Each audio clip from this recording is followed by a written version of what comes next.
ಆತ್ಮೀಯ ಸಹೋದರ ಮತ್ತು ಸಹೋದರಿಯರೇ, ನಿಮ್ಮೆಲ್ಲರಿಗೂ ತಂದೆಯ ದೇವರ ನಾಮದಲ್ಲಿಯೂ ಯೇಸು ಕ್ರಿಸ್ತ ನಾಮದಲ್ಲಿ ವಂದಿಸ್ತೇನೆ. ತಂದೆಯ ದೇವರ ಒಂದು ಮಹಾಕೃಪೆ, ಒಂದು ಕರುಣೆಯಿಂದ ನಮ್ಮನ್ನು ಬೆಳಗಿನಿಂದ ಸಾಯಂಕಾಲದವರೆಗೂ ಕಾದು ಕಾಪಾಡಿ ಈ ಒಂದು ಸಾಯಂಕಾಲದ ವೇಳೆಯಲ್ಲಿ ನಾವು ದೇವರ ಒಂದು ವಾಕ್ಯ ನೋಡುವಂತ ಒಂದು ಸುಂದರ ಸಮಯನ ಕರ್ತವ್ಯದಕ್ಕಾಗಿ ತಂದೆಯ ದೇವರಿಗೆ ನಾವು ಅನಂತ ಪೂರ್ವಕವಾಗಿ ವಂದನೆಯನ್ನ ಅರ್ಪಿಸುವಂತವರಾಗಿರೋಣ. ಪ್ರಿಯ ಸಹೋದರ ಮತ್ತು ಸಹೋದರರೇ, ಈ ಒಂದು ದಿನದ ಲೈಫ್ ಆಫ್ ಕ್ರೈಸ್ಟ್ ಭಾಗ 2 ನೋಡುವಂತವರಾಗಿರೋಣ. ಅದಕ್ಕಿಂತ ಮುಂಚಿತವಾಗಿ ನಮ್ಮೆಲ್ಲರ ದೇವರು ನಮಗೆ ಒಂದು ಜ್ಞಾನ, ಒಂದೊಂದು ವಿಶೇಷವಾದಂತ ಒಂದು ಪಾಠವನ್ನು ಈ ಒಂದು ದಿನ ಅರ್ಥಪಡಿಸಲಿ ಅಂತ ಒಂದು ಪ್ರಾರ್ಥನೆ ನಡೆಸಬೇಕಾಗಿ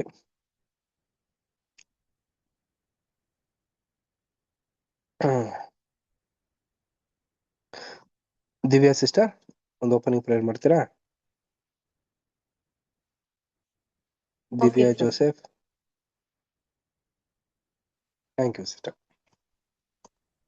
ಪ್ರಾರ್ಥನೆ ಮಾಡೋಣ. ನಮ್ಮನ್ನು ಬಹಳವಾಗಿ ಪ್ರೀತಿಸುವ ನಮ್ಮ ಸ್ವರ್ಗೀಯ ತಂದೆ ಹೋದೇವರೇ, ಈಗೋ ಸ್ವಾಮಿ, ನಿಮ್ಮೊಬ್ಬರೇ ಮಗನು, ನಮ್ಮ ಕಾರ್ಯಕರ್ತರು ಮೋಚಕರು ಆಗಿರುವ ಯೇಸು ಕ್ರಿಸ್ತನ ಮುಖಾಂತರ ನಿಮಗೆ ಸ್ತೋತ್ರವನ್ನು ಸಲ್ಲಿಸ್ತೇವೆ ತಂದೆ. ನಿನ್ನನ್ನು ಆರಾಧನೆ ಮಾಡಲಿಕ್ಕೆ ಈ ಚಿಕ್ಕ ಗುಂಪಾಗಿ ಸೇರಿ ಬಂದಿರುವ ನಮ್ಮೆಲ್ಲರನ್ನು ತ್ರಾಣಗಳ ಹಸ್ತಗಳಲ್ಲಿ ಒಪ್ಪಿಸಿಕೊಡುತ್ತೇವೆ ತಂದೆ.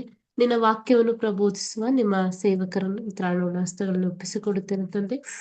ಸಹೋದರರಿಗೆ ಬೇಕಾದಂತ ಆತ್ಮಿಕ ಜ್ಞಾನ, ಆರೋಗ್ಯ ಎಲ್ಲವನ್ನು ಹೇಳುವಾಗೆ ಅನುಗ್ರಹಿಸಿಕೊಡ್ರಿ ತಂದೆ. ಕೇಳುವಂತ ನಾವುಗಳು ಅದನ್ನು ಗ್ರಹಿಸಿಕೊಂಡು ಅದರ ಪ್ರಕಾರ ನಡೆದು ನೀತಿಗಾಗಿಯೂ ನೀತಿಯ ರಾಜ್ಯಕ್ಕಾಗಿಯೂ ತವಕಪಡುವವರಾಗಿರುವಂತೆ ಸಹಾಯ ಮಾಡ್ರಿ ತಂದೆ.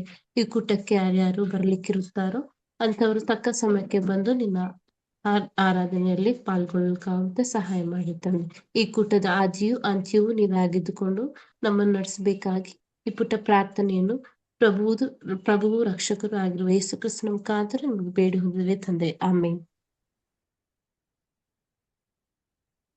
ಆಮೇನ್. Thank you sister. ಪ್ರಿಯ ಸಹೋದರ ಮತ್ತು ಸಹೋದರರೇ, ಲೈಫ್ ಆಫ್ ಕ್ರೈಸ್ಟ್ ಭಾಗ 2 ಪೇಜ್ ನಂಬರ್ 201 ಲಾಸ್ಟ್ ಪ್ಯಾರಾ ನಾವು ಈ ಒಂದು ದಿನ ಸೆಕ್ಷನ್ ನಾವು ಆರಂಭ ಮಾಡುವಂತವರಾಗಿರೋಣ. ಪ್ರಿಯ ಸಹೋದರ ಮತ್ತು ಸಹೋದರರ, ಕಳೆದ ವಾರ ನಾವು ವಿಶೇಷವಾಗಿ ರೀಪ್ರಿಂಟ್ 5128ರಲ್ಲಿ ನಡೆದಿರುವಂತ ಒಂದು ಘಟನೆ ಆಧಾರವಾಗಿ ನಾವು ನೋಡ್ಕೊಂಡ್ ಬಂದಿದ್ವಿ. ನಂಬುವವನಿಗೆ ಎಲ್ಲವೂ ಆಗುವುದು ಅನ್ನೋ ಒಂದು ಪಾಠದ ಹೆಡ್ಡಿಂಗ್ ಮುಖಾಂತರ ನಮ್ಗೆ ವಿಶೇಷವಾಗಿ ಒಂದು ಆತ್ಮಿಕವಾದಂತ ಒಂದು ನಂಬಿಕೆ, ಮತ್ತೆ ನಮ್ಮ ನಂಬಿಕೆ ಯಾವ ರೀತಿ ದೃಢವಾಗಿರ್ಬೇಕು, ಮತ್ತೆ 1000 ವರ್ಷದಲ್ಲಿ ಇರುವಂತ ಜನರಲ್ಲಿ ಇರುವಂತ ಒಂದು ನಂಬಿಕೆ ಯಾವ ರೀತಿ ಇರುತ್ತೆ ಅನ್ಬಿಟ್ಟು ಈ ಒಂದು ಮುಖ್ಯವಾದಂತ ಅಂಶಗಳನ್ನ ನಾವು ಕಳೆದ ವಾರ ನಾವು ನೋಡಿದ್ವಿ. ಇದನ್ನೇ ಕಂಟಿನ್ಯೂ ಈ ಒಂದು ವಾರನು ಕೂಡ ಕಂಟಿನ್ಯೂ ಮಾಡುವಂತವರಾಗಿರೋಣ. ಆತನು ಸತ್ತು ಹೋದನೆಂದು ಬಹು ಜನರು ಅಂದರು. ಆ ಹುಡುಗನು ಸತ್ತು ಹೋದ ಸ್ಥಿತಿಯಲ್ಲಿ ಬಿದ್ದಿದ್ದನು. ಆದರೆ ಯೇಸುವು ಆತನನ್ನು ಕೈ ಹಿಡಿದು ಎತ್ತಿ ನಿಲ್ಲಿಸಿದನು. ಇದರಲ್ಲಿ ನಮಗಿರುವ ಪಾಠವೇನೆಂದರೆ, ನಿಸ್ಸಹಾಯಕರಾದ ಲೋಕದವರಿಗೆ ಅಗತ್ಯವಿರುವುದು ವಿರೋಧಿಯಾದ ಸೈತಾನನನ್ನು ಮತ್ತು ಆತನ ಅಧಿಕಾರವನ್ನು ಕಿತ್ತೊಗೆಯುವುದು ಮಾತ್ರವಲ್ಲದೆ, ಪಾಪ ಮರಣವೆಂಬ ಕೆಸರಿನಿಂದ ಅವರನ್ನು ಮೇಲಕ್ಕೆತ್ತಲು ಅವರಿಗೆ ದೈವಿಕ ಸಹಾಯವು, ಅಂದರೆ ದೈವಾಧಿಕಾರವೆಂಬ ಹಸ್ತದ ನೆರವು ಬೇಕಿರುವುದೆಂಬುದು. ಸತ್ಯವೇದದ ಅನುಸಾರವಾಗಿ ಸೈತಾನನನ್ನು ಬಂಧಿಸಿಡುವ ಹಾಗೂ ಆತನ ದುಷ್ಪ್ರಭಾವಗಳನ್ನೆಲ್ಲ ನಿರ್ಬಂಧಿಸುವ ಸಮಯದ ಹತ್ತಿರದಲ್ಲಿ ನಾವು ಇದ್ದೇವೆ. ಸತ್ಯವೇದದ ಅನುಸಾರವಾಗಿ ಸೈತಾನನ ಈ ಬಂಧಿಸಿಡುವಿಕೆಯು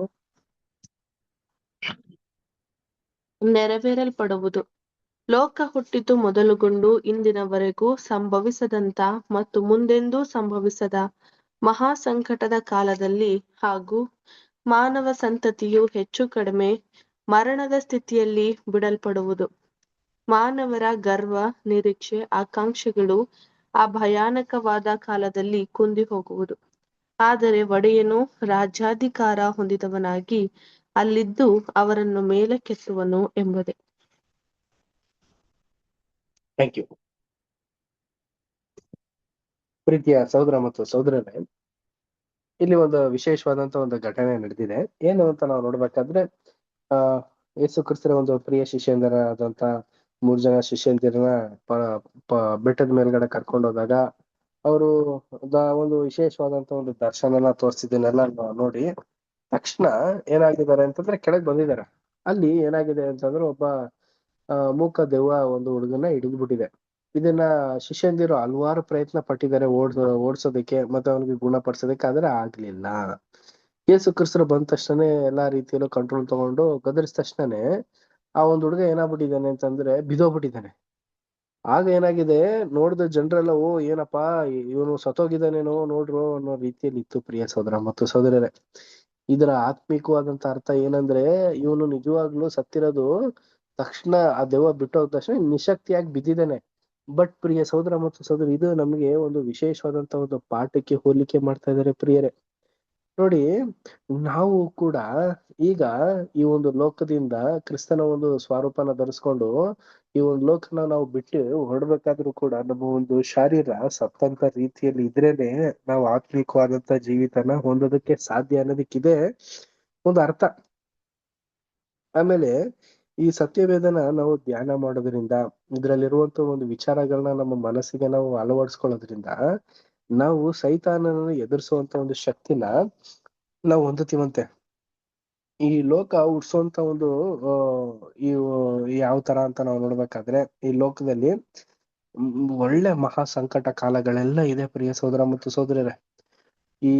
ಈಗ ಲೋಕ ಉಂಟಾದಾಗ್ಲಿಂದ ಇದುವರೆಗೂ ಕೂಡ ಅಂತ ಒಂದು ಸಂಕಟ ಕಾಲಗಳು ಬಂದಿಲ್ಲ. ಬಟ್ ಮುಂದೆ ಬರುವಂತ ದಿನದಲ್ಲಿ ಇಂತ ಒಂದು ವಿಶೇಷವಾದಂತ ಸಂಕಟ ಕಾಲಗಳು ಬಂದೇ ಬರುತ್ತಂತೆ. ಆಗ ಮರಣದಲ್ಲ ಪ್ರಿಯ ಸಹೋದರ ಮತ್ತು ಸಹೋದರರು, ಎಲ್ಲರ ಒಂದು ನಿರೀಕ್ಷೆ ಎಲ್ಲಾ ರೀತಿಯಲ್ಲೂ ಕೂಡ ಏನಾಗಿರುತ್ತೆ ಅಂತಂದ್ರೆ ತದ್ವಿರುದ್ಧವಾಗಿ ಇರೋದಕ್ಕೆ ಸಾಧ್ಯ ಇರುತ್ತಂತೆ. ಯಾಕೆ ಈ ರೀತಿ ಆಗುತ್ತೆ ಅಂತಂದ್ರೆ, ಯೇಸು ಕ್ರಿಸ್ತರು ಬರುವಂತ ಆ ಒಂದು ಒಡೆಯನ ಒಂದು ರಾಜ್ಯ ಇದೆಯಲ್ಲ, ಅದು ತುಂಬಾ ವಿಶೇಷವಾದದ್ದು. ಅದನ್ನ ಹೊಂದ್ಬೇಕು ಅಂತಂದ್ರೆ ಈಗಿರುವಂತ ಜನರು, ಈಗಿರುವಂತ ಒಂದು ಸಿಸ್ಟಮ್ ಎಲ್ಲಾನು ಕೂಡ ಅಳಸಿ ಒಂದು ಹೊಸದಾದಂತ ನೂತನವಾದಂತ ರೀತಿಯಲ್ಲಿ ಮಾರ್ಪಾಟಾಗ್ಬೇಕು.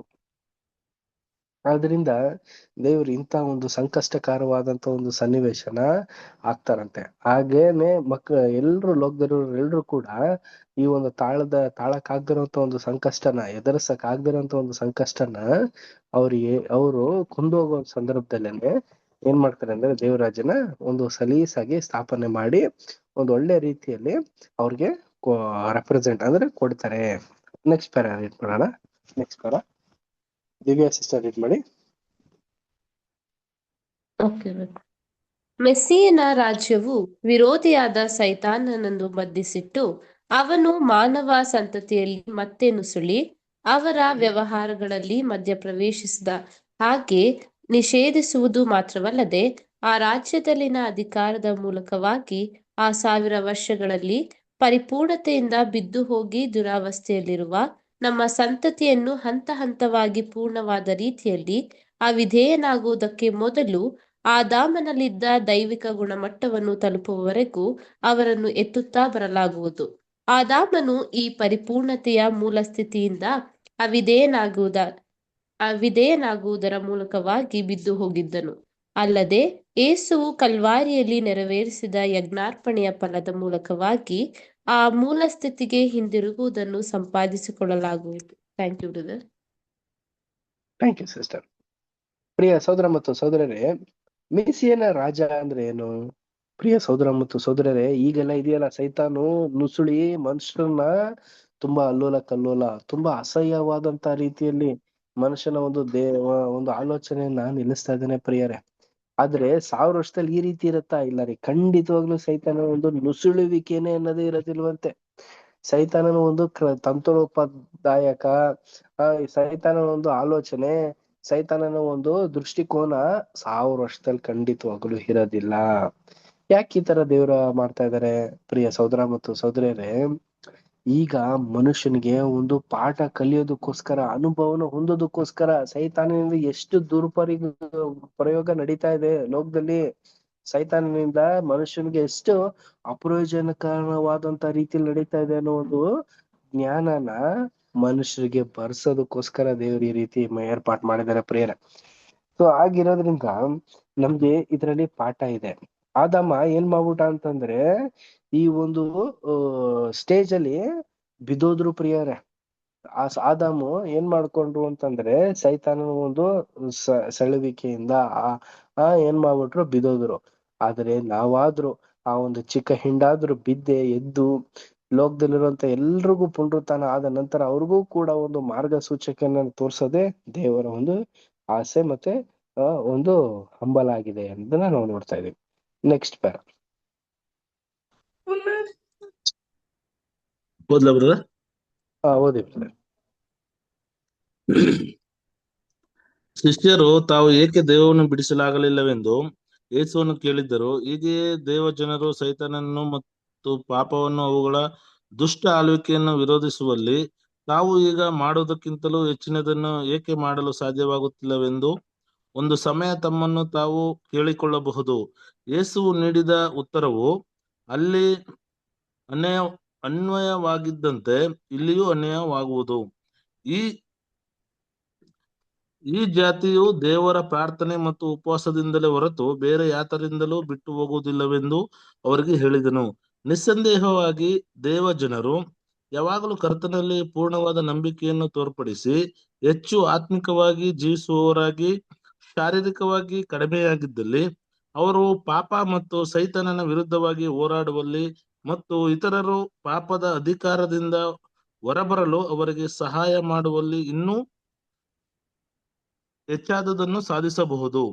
ಇದು ಉಪವಾಸವಿರುವುದು ಅಥವಾ ತಮ್ಮನ್ನು ತಾವು ನಿರಾಕರಿಸಿಕೊಳ್ಳುವುದು ಮತ್ತು ಪ್ರಾರ್ಥನೆ ಅಥವಾ ದೇವಜನರೊಂದಿಗೆ ಅನ್ಯೋನ್ಯವಾಗಿರುವುದೆಂಬ ಅರ್ಥ ಕೊಡುತ್ತದೆ. ದೇವರು ತನಗೆ ನಂಬಿಕಸ್ಥರಾಗಿರುವವರಿಗೆ ವಾಗ್ದಾನ ಮಾಡಿರುವ ಪ್ರತಿಯೊಂದು ಆಶೀರ್ವಾದವು ನಂಬುವವನಿಗೆ ಸೇರಿದ್ದಾಗಿರುವುದು.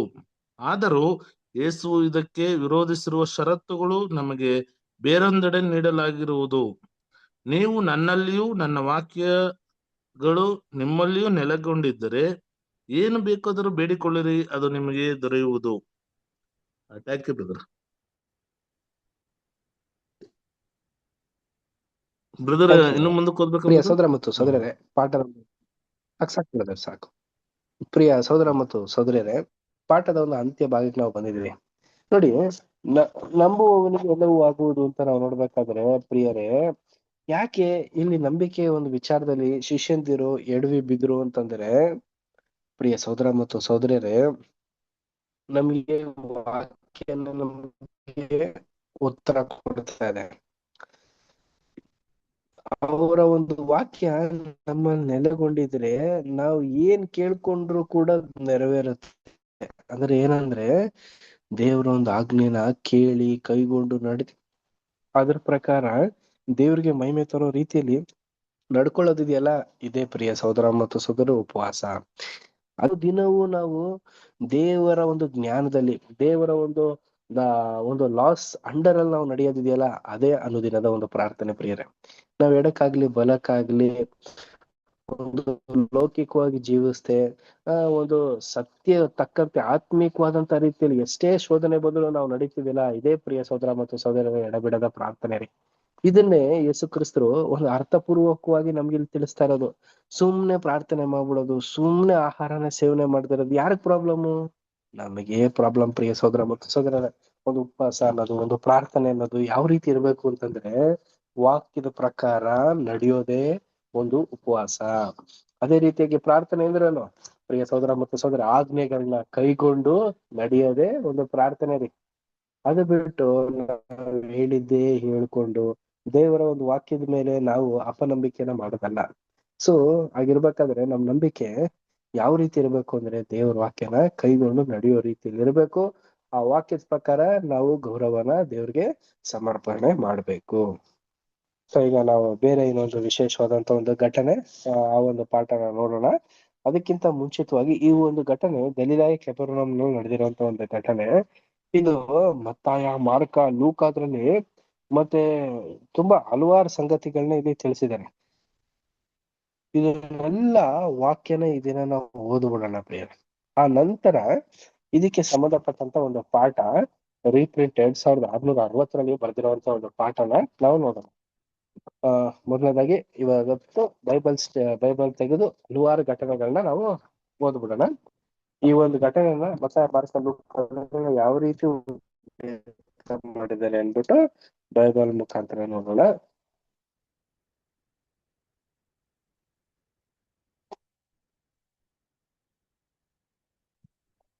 ಫಸ್ಟ್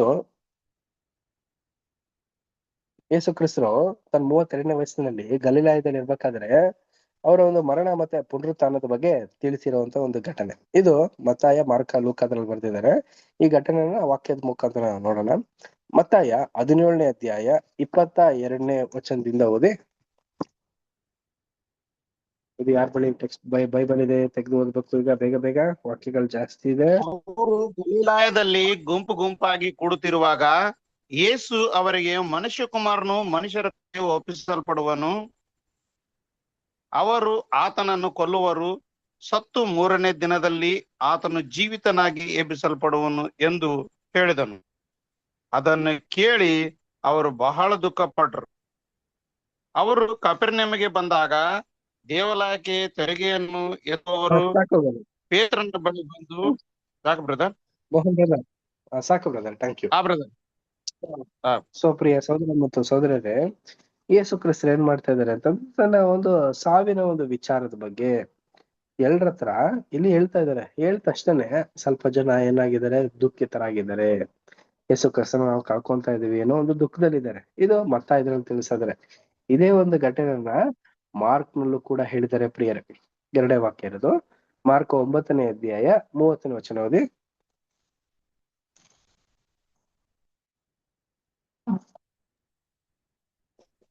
ಅಲ್ಲಿಂದ ಅವರು ಹೊರಟು ಗಲಿಲಾಯವನ್ನು ಹಾದು ಹೋಗುತ್ತಿದ್ದರು. ಮೋಹನ್ ಬ್ರದರ್, ಒಂದ್ ನಿಮಿಷ, ಬೇರೆಯವ್ರಿಗೂ ಚಾನ್ಸ್ ಕೊಡೋಣ. ಒಬ್ಬರಾದ್ಮೇಲೆ ಒಬ್ರು ಓದಿ, ಎಲ್ರು ಕೂಡ ಪಾರ್ಟಿಸಿಪೇಟ್ ಮಾಡಿ.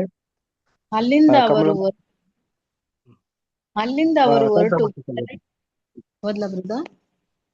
ಓದಿ ಶಾಂತಮ್ಮ ಸಿಸ್ಟರ್. ಮಾರ್ಕ್ 30ನೇ ವಚನ. ಅಲ್ಲಿಂದ ಅವರು ಹೊರಟು ಗಲಿಲಾಯವನ್ನು ಹಾದು ಹೋಗುತ್ತಿದ್ದರು. ಇದು ಜನರಿಗೆ ಗೊತ್ತಾಗಬಾರದೆಂದು ಆತನಿಗೆ ಮನಸ್ಸಿತ್ತು. ಬ್ರದರ್, ಹಲೋ ಬ್ರದರ್, ಹಲೋ ಮಾಡಿ ಸಿಸ್ಟರ್.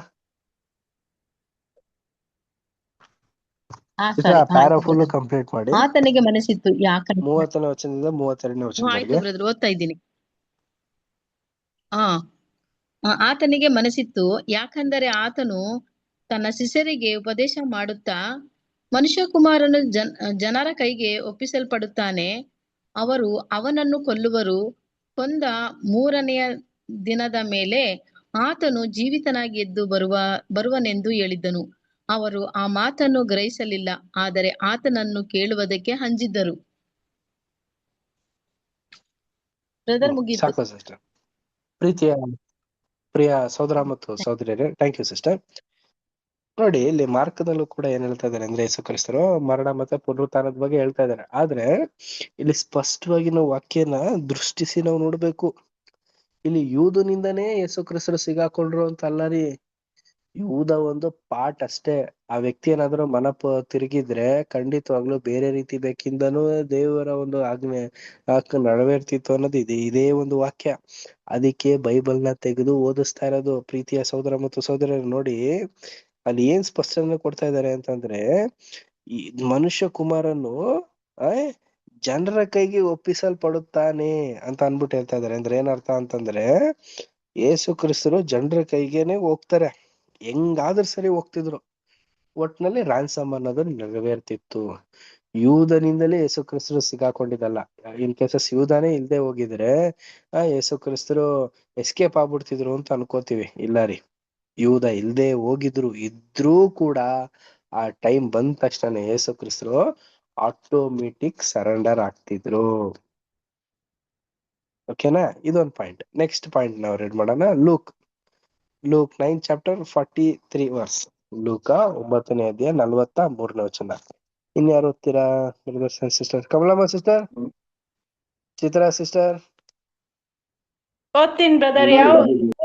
ಯಾವ್ದು ಬ್ರದರ್? ಓದಿ ಕಮಲಮ್ಮ ಸಿಸ್ಟರ್. ಲೂಕ ಯಾವ್ದು ಬ್ರದರ್? ಲೂಕ 9ನೇ ಅಧ್ಯಾಯ 43ನೇ ವಚನ. ಸರಿ.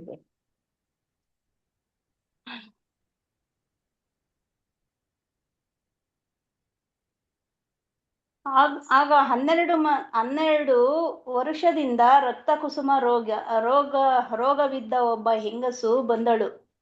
ಆಕೆಯು ಒಬ್ಬರಿಂದಲೂ ಲೂಕ ಕಮಲಮ್ಮ ಸಿಸ್ಟರ್, ಲೂಕ 9ನೇ ಅಧ್ಯಾಯ 9ನೇ ಅಧ್ಯಾಯ 43 43 ಸರಿ. ಅದನ್ನು ನೋಡಿ ಎಲ್ಲರೂ ದೇವರ ಮಹತ್ವಕ್ಕೆ ಬೆರಗಾದರು. ಯೇಸು ಮಾಡಿದ್ದ ಎಲ್ಲ ಕಾರ್ಯಗಳಿಗೆ ಎಲ್ಲರೂ ಆಶ್ಚರ್ಯ ಪಡುತ್ತಿರಲಾಗಿ ಆತನು ತನ್ನ ಶಿಷ್ಯರಿಗೆ, ನೀವಂತೂ ಈ ಮಾತುಗಳನ್ನು ನಿಮ್ಮ ಮನಸ್ಸಿನಲ್ಲಿ ಇಟ್ಟುಕೊಳ್ಳಿರಿ, ಏಕೆಂದರೆ ಮನುಷ್ಯಕುಮಾರನು ಮನುಷ್ಯರ ಕೈಗೆ ಒಪ್ಪಿಸಲ್ಪಡುವನು ಎಂದು ಹೇಳಿದ್ದನು. ಅವರು ಆ ಮಾತನ್ನು ಗ್ರಹಿಸಲಿಲ್ಲ. ಅದು ಅವರಿಗೆ ಮರೆಯಾಗಿ ಇದ್ದದ್ದರಿಂದ ಅದರ ಅರ್ಥವನ್ನು ಅವರು ತಿಳಿಯದೆ ಹೋದರು. ಆ ಮಾತಿನ ವಿಷಯದಲ್ಲಿ ಅವರು ಆತನನ್ನು ಕೇಳುವುದಕ್ಕೆ ಅಂಜಿದ್ದರು. ಎಲ್ಲಿವರೆಗೂ ಓದ್ಬೇಕು ಬ್ರದರ್? ಸಾಕು ಸಿಸ್ಟರ್. ಪ್ರಿಯ ಸಹೋದರ ಮತ್ತು ಸಹೋದರಿಯರೇ, ಇಲ್ಲಿ ನಮಗೆ ಸ್ಪಷ್ಟೀಕರಣನ ವಾಕ್ಯದ ಮುಖಾಂತರ ಈ ಒಂದು ಕ್ವಶನ್ಗೆ ಆನ್ಸರ್ ಸಿಗ್ತಾ ಇದೆ. ಯೇಸು ಕ್ರಿಸ್ತು ಮತ್ತೆ ಆ ಒಂದು ಮರಣದ ಒಂದು ವಿಚಾರನ ತಿಳಿಸ್ಬೇಕಾದ್ರೆ ಅಲ್ಲೂ ಕೂಡ ಜನರಿಗೆ ಆಗಲಿ ಶಿಷ್ಯಂದರಿಗೆ ಆಗ್ಲಿ ಗ್ರಹಿಕೆನೆ ಆಗ್ಲಿಲ್ವಂತೆ ಪ್ರೀತಿಯ ಸಹೋದರ ಮತ್ತು ಸಹೋದರರೇ. ಸೊ ಇನ್ ಕೇಸಸ್ ಏನ್ ನಡೆದಿರುತ್ತೆ ಅಂತಂದ್ರೆ, ಇದೇ ಫಸ್ಟ್ ಯೇಸು ಕ್ರಿಸ್ತರು ಹೇಳ್ತಿದ್ದಾರೆ ಡೆತ್ ಬಗ್ಗೆ. ಅದಾದ್ಮೇಲೆ ಮಾರ್ಕ್ ಮತ್ತೆ ಮತ್ತ ಇದರಲ್ಲಿ ತಿಳಿಸಿರೋದು. ಸೊ ಯೇಸು ಕ್ರಿಸ್ತು ಸುಮಾರು ಸಾರಿ ಆ ಒಂದು ಮರಣದ ಬಗ್ಗೆ ಡಿಸ್ಕಷನ್ ಮಾಡಿದ್ರಲ್ಲಿ ಇದು ಪ್ರಮುಖತೆ ಅನ್ನೋದನ್ನ ನಾವಿಲ್ಲಿ ನೋಡ್ಬೋದು. ಸೊ ಇದು ಒಂದು ಪಾಯಿಂಟ್. ನೆಕ್ಸ್ಟ್ ಬಂದು ತೆರಿಗೆ ಹಣವನ್ನು ವಿಚಾರದಲ್ಲಿ ಕೆಫರ್ನೌಮ್ನಲ್ಲಿ ಆದಂತ ಒಂದು ಸಂಗತಿ ಬಗ್ಗೆ ನಾವು ನೋಡ್ಬಿಡೋಣ. ಇದೆಲ್ಲ ಪಾಯಿಂಟ್ಗಳನ್ನ ಬೈಬಲ್ನಲ್ಲಿ ಓದಿ ಒಂದು ಪಾಠ ಇದೆ, ಆ ಒಂದು ಪಾಠನ ನಾವು ನೋಡುವಂತರಾಗಿರುತ್ತೆ. ಮತ್ತೆ ಮತ್ತಾಯ 17ನೇ ಅಧ್ಯಾಯ 24ನೇ ವಚನದಿಂದ 27ನೇ ವಚನ. ಮತ್ತಾಯ 17ನೇ ಅಧ್ಯಾಯ 24ನೇ ವಚನದಿಂದ 27 ಫುಲ್ 24 ಪೂರ್ತಿ ಓದ್ಬಿಡಿ. ಯಾರು ಓದ್ತೀರಾ? ಲಿಖಿತ ಸಿಸ್ಟರ್ ರೀಡ್ ಮಾಡ್ತೀರಾ? ಚಿತ್ರಾ ಸಿಸ್ಟರ್? ಬ್ರದರ್, ನನ್ನ ಹತ್ರ ಬುಕ್ ಇಲ್ಲ ಬ್ರದರ್. ಅಲ್ಲ, ಬೈಬಲ್ ಸಿಸ್ಟರ್.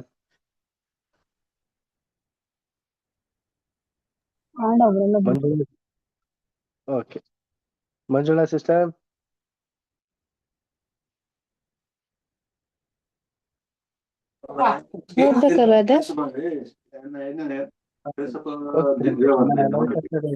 ರೀಡ್ ಮಾಡ್ತಾರೆ.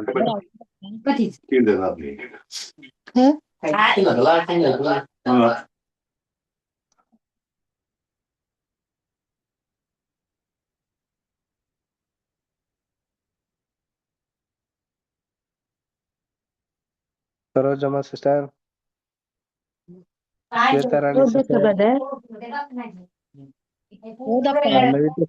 ನೀವು ಟೆಕ್ಸ್ಟ್ ಬುಕ್ ಓದ್ತೀರಂತೆ.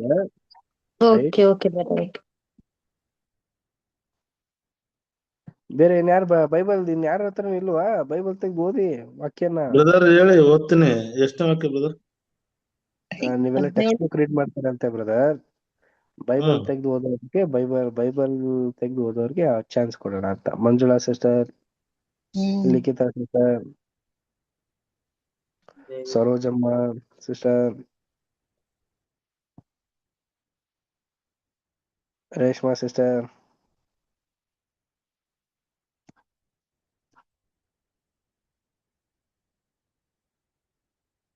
ಬ್ರದರ್, ನಾನೇ ಓದ್ಬಿಡ್ತೀನಿ ಬ್ರದರ್. ಓದಿ ಸಿಸ್ಟರ್, ಆಯ್ತು. ಮತ್ತಾಯ 17ನೇ ಅಧ್ಯಾಯ 24ನೇ ವಚನ ಪೂರ್ತಿ. ಆಯ್ತು. ಅವರು ಕಪೆರ್ನೌಮಿಗೆ ಬಂದಾಗ ದೇವಾಲಯಕ್ಕಾಗಿ ತೆರಿಗೆಯನ್ನು ಎತ್ತುವವರು ಪೇತ್ರನ ಬಳಿಗೆ ಬಂದು, ನಮ್ಮ ಬೋಧಕನು ದೇವಾಲಯದ ತೆರಿಗೆಯನ್ನು ಸಲ್ಲಿಸುವುದಿಲ್ಲ ಎಂದು ಕೇಳಲು, ಹೌದು, ಸಲ್ಲಿಸುವನು ಅಂದನು. ಆ ಪೇತ್ರನು ಮನೆಯೊಳಗೆ ಬಂದಾಗ ಯೇಸು ಅವನಿಗಿಂತ ಮೊದಲೇ, ಸಿಮೋನನೇ, ನಿನಗೆ ಹೇಗೆ ತೋರುತ್ತದೆ? ಭೂಲೋಕದ ಅರಸರು ಸುಂಕವನ್ನಾಗಲಿ